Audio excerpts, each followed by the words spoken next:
இருட்டை கண்டா சில பேருக்கு பயம் தெரியுமா உங்களுக்கு? இன்னைக்கு வரைக்குங்க கல்யாணம் ஆகிற வரைக்கும் பயந்தவங்களா இருக்காங்க நிறைய பேர். அம்மா அப்பா புடவைக்குள்ளே பொதிந்து கொண்டவர்கள் இருக்கிறார்கள். எதுக்கு எடுத்தாலும் பயம். கூட ஒரு ஆள் வரணும். கல்யாணம் ஆகிற வயசு வரைக்கும் இருந்த பசங்களா இருக்கானுங்க, நான் பார்த்துருக்கேன். நீங்க கேட்டதில்லை போல இருக்கு. பயம், வாழ்க்கை நான் பயம், எதிர்கொண்டது நான் பயம். கர்த்தர் சொல்றாரு, தூக்கி போடுப்பாத. சொல்லுங்க, பயத்தை தூக்கி போடு.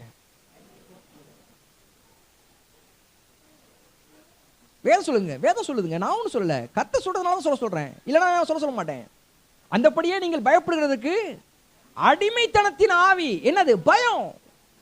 அந்தபடியே நீங்கள் பயப்படுகிறதுக்கு அடிமைத்தனத்தின் ஆவியை பெறாமல் அப்பா பிதாவே என்று கூப்பிடப்படுகிற புத்திர சுவிகாரத்தின் ஆவியை பெற்றிருக்கிறீர்களா? என்ன மாதிரி பரிசுத்த ஆவியானவர் உள்ள இருக்கிறாரு? வச்சுக்கிட்டு கிரவுண்டை சுத்துறதுன்னா, இருட்டை சுத்துறதுன்னா, நான் சொன்னேன் நிலவே சுத்தி வரலாம்.